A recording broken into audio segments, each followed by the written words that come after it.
किसान भाइयों नमस्कार। आपका स्वागत है हमारे चैनल फायदे की खेती में।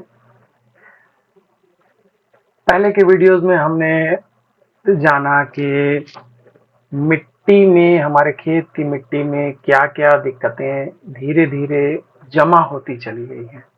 मिट्टी हार्ड हो गई है, सख्त हो गई है ना? काफी ताकत वाला ट्रैक्टर चलाना पड़ता है और साथ ही फसल जो है होती है वो उतनी अच्छी नहीं हो पा रही है जितनी हम मेहनत कर रहे हैं और जितनी होनी चाहिए। तो अब हम जान रहे हैं कि उनके कारण क्या थे और एक-एक करके हम हर खाद के बारे में जानेंगे, हम जो-जो डालते हैं और उनके क्या-क्या फायदे हैं और क्या-क्या नुकसान। तो पिछले वीडियो में हमने यूरिया के बारे में जाना और यूरिया से मिलता है हमें नाइट्रोजन। आज हम जानेंगे फसलों के लिए दूसरा सबसे महत्वपूर्ण खाद फास्फोरस, जो हमें मिलता है डीएपी से। डीएपी को अगर हम पूरा कहें तो डाई अमोनियम फास्फेट, यानी कि इसमें फास्फेट है जो फास्फोरस से बना है। ठीक है, लेकिन फास्फोरस हमें सिर्फ डीएपी से नहीं मिलता, हमें ये डीएपी से भी मिलता है, हमें ये सिंगल सुपर फास्फेट से भी मिलता है, जिसे आम बोलचाल की भाषा में कई किसान जो है राखड़ कहते हैं। इसके अलावा हमें फास्फोरस मिलता है एनपीके से। आपको पता ही है अलग अलग ग्रेड के एनपीके आते हैं। 19-19-19 आता है, 10 16-26-26 आता है ना? फिर 052-34 आता है, 0050 आता है। तो इसमें जो ये तीन संख्याएं हैं, जैसे हम बात करें 19-19-19 की, तो इसमें पहला 19 है नाइट्रोजन का, यानी कि अगर 100 किलो हम ये 19-19-19 वाला एनपीके खाद डाल रहे हैं तो उसमें से 19 किलो उसमें से नाइट्रोजन मिलेगी, 19 किलो ही फास्फोरस मिलेगा और 19 किलो ही पोटेशियम मिलेगा, है ना? तो जो बीच वाला अंक है, संख्या है, वो फास्फोरस की है। फास्फोरस क्यों चाहिए? फास्फोरस पौधों के लिए बहुत जरूरी है। क्या क्या काम करता है? फास्फोरस जो है पौधों की जड़ तैयार करता है, पौधों के विकास में उनकी जो पूरी बॉडी बनती है, पूरा तना बनता है और जो जड़ों से लेकर ऊपर तक जो खाद को पहुंचाने की क्रिया है, ये सब में फास्फोरस का काम होता है। पत्ती, फूल, फल सबके निर्माण में, सबके पैदा होने में फास्फोरस का काम है ना? जैसा हम पहले डिस्कस कर चुके हैं कि नाइट्रोजन, फास्फोरस और पोटेशियम ये सबसे पहले, सबसे मुख्य खाद है पौधों के लिए, जिनको हम कहेंगे मेजर खाद। ठीक है, अब फास्फोरस जो हम देते हैं कब देना चाहिए? फास्फोरस की पूरी मात्रा, जो चाहे आप डीएपी से दे रहे हैं या एसएसपी से दे रहे हैं या एनपीके से दे रहे हैं, फास्फोरस की पूरी मात्रा हमको बुआई से पहले दे देना चाहिए। अंतिम बखर जब हम चलाते हैं तब हमें फास्फोरस पूरा दे देना चाहिए। ठीक है, अब फास्फोरस के साथ क्या दिक्कत है कि ये जब हम डालते हैं तो ऐसा नहीं है कि हमने आज डाला और कल से पौधों को मिलना शुरू हो जाएगा, इसको लगता है टाइम। ठीक है, ये क्या करता है, जब हम इसको डालते हैं, चाहे डीएपी डालें या एसएसपी डालें या एनपीके डालें, ये मिट्टी में घुले हुए कैल्शियम, मैग्नीशियम, जिंक, इन चीजों से रिएक्शन कर लेता है। ठीक है, उनके साथ एक बॉन्ड बना लेता है और फिर धीरे धीरे वो बॉन्ड खुलते जाते हैं और फास्फोरस पौधों को मिलता जाता है। लेकिन वो फास्फोरस पौधों को मिले उसके लिए कुछ चीजें बहुत जरूरी है।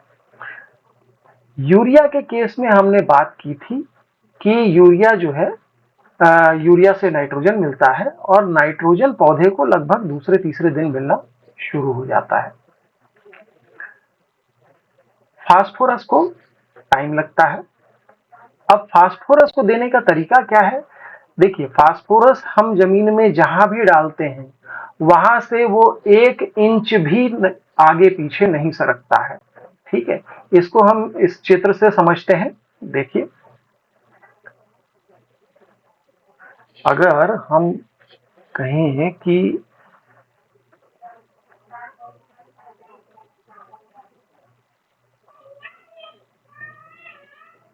ये है हमारी जमीन,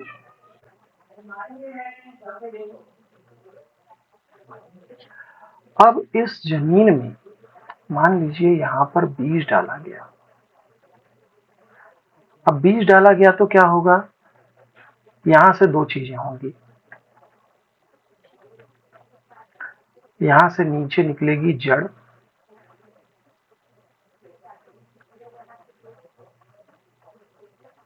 ठीक है, और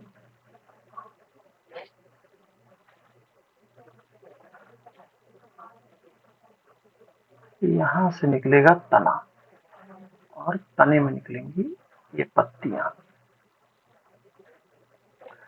अब अगर डीएपी को हमने यहां डाल दिया, इस जगह पर डाल दिया, तो ये डीएपी जो है यहां से सरक के इधर नहीं आने वाला है, वो यहीं पर घुल कर रह जाएगा, यहीं मिट्टी में यहीं जुड़कर रह जाएगा। ना तो ये नीचे जाएगा और ना ही बाजू में सरकेगा। ठीक है, तो इसके लिए हमें क्या करना पड़ेगा कि हमें डीएपी को यहीं देना पड़ेगा, इस बीज के नीचे, ताकि जब ये जड़ निकले तो फास्फोरस उनको मिल सके। इसीलिए चाहे डीएपी हो या एसएसपी, इसको बिजाई के समय देना चाहिए, जो दाने के साथ ही डालना चाहिए, ताकि ये बीज के ठीक नीचे जा सके, है ना। इसकी गहराई जो है बीज से ज्यादा होनी चाहिए, ताकि बीज से जब जड़ें निकले तो ये पहुंच सके। ज्यादा गहरा भी नहीं होना चाहिए, आप 3-4 सेंटीमीटर से ज्यादा इसको नहीं डाल सकते। मान लीजिए कि आपने इसको डाल दिया, लगभग यहां पर डाल दिया, अब जड़ जो है ये यहीं तक पहुंच रही है, तो भी पौधे को डीएपी नहीं मिलेगा, फास्फोरस नहीं मिलेगा, है ना। तो हमें फास्फोरस को यहीं पर डालना पड़ेगा। अब वो हम एनपीके डाल रहे हैं या डीएपी डाल रहे हैं या एसएसपी, सभी के लिए वही नियम है कि फास्फोरस को आपको बीज के नीचे ही डालना पड़ेगा, बीज के आजू बाजू नहीं डाल सकते, बीज के ऊपर नहीं डाल सकते। और इसीलिए फास्फोरस वाली जो भी खाद है, डीएपी, एसएसपी या एनपीके, उसे खेत में छीट कर नहीं डालना चाहिए, उसे बिजाई के साथ डालना चाहिए, बीजों के साथ डालना चाहिए। अगर आप उसे छीट कर डाल रहे हैं तो क्या नुकसान होगा, देखिए, मान लीजिए ये आपके खेत हैं,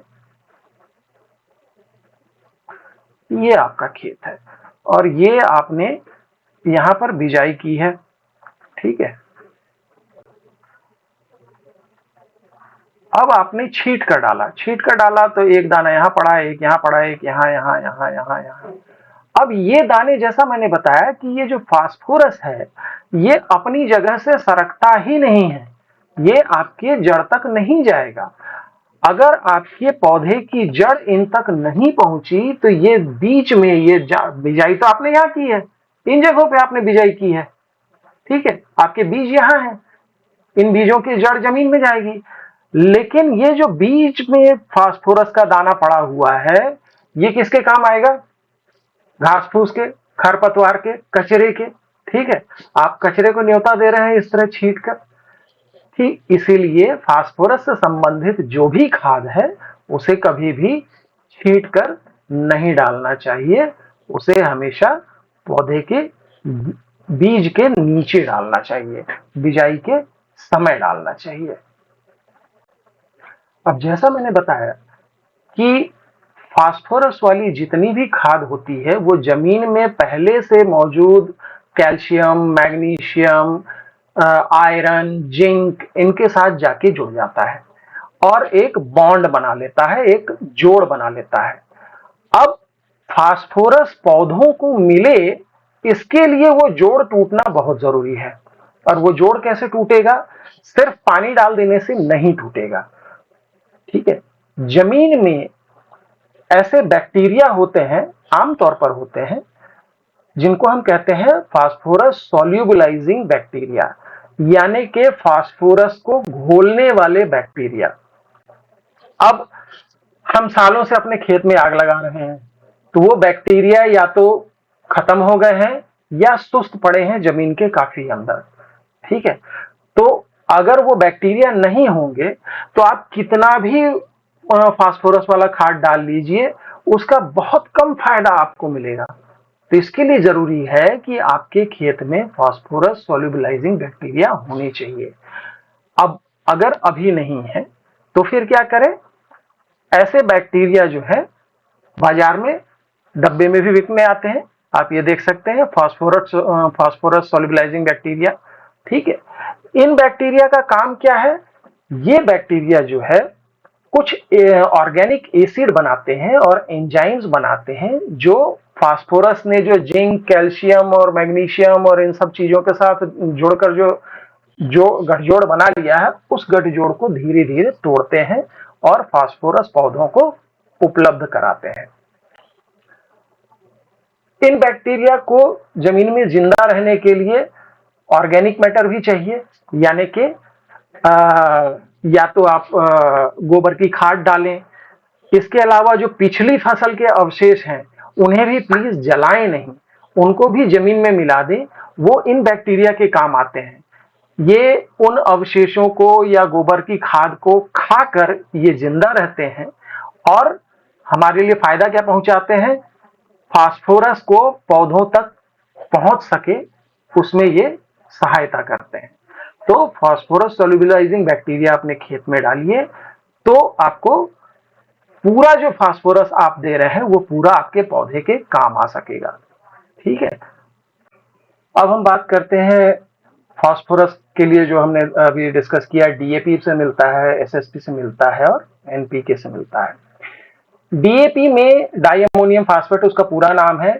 लगभग 16-17% आपको नाइट्रोजन भी मिलता है और 46% फास्फोरस मिलता है।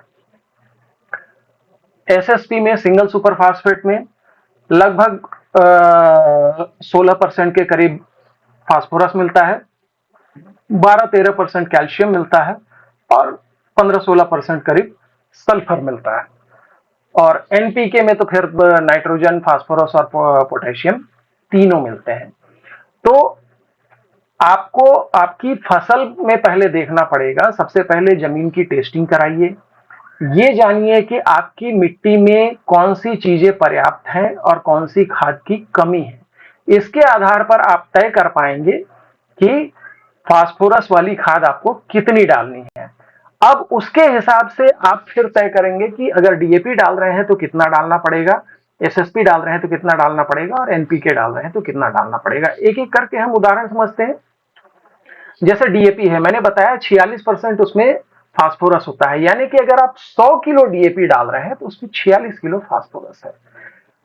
सिंगल सुपर फास्फेट में लगभग 12-13% के करीब, 16% के करीब इसमें फास्फोरस होता है, यानी कि जितना फास्फोरस डीएपी में है उसका लगभग 1/3 है ना।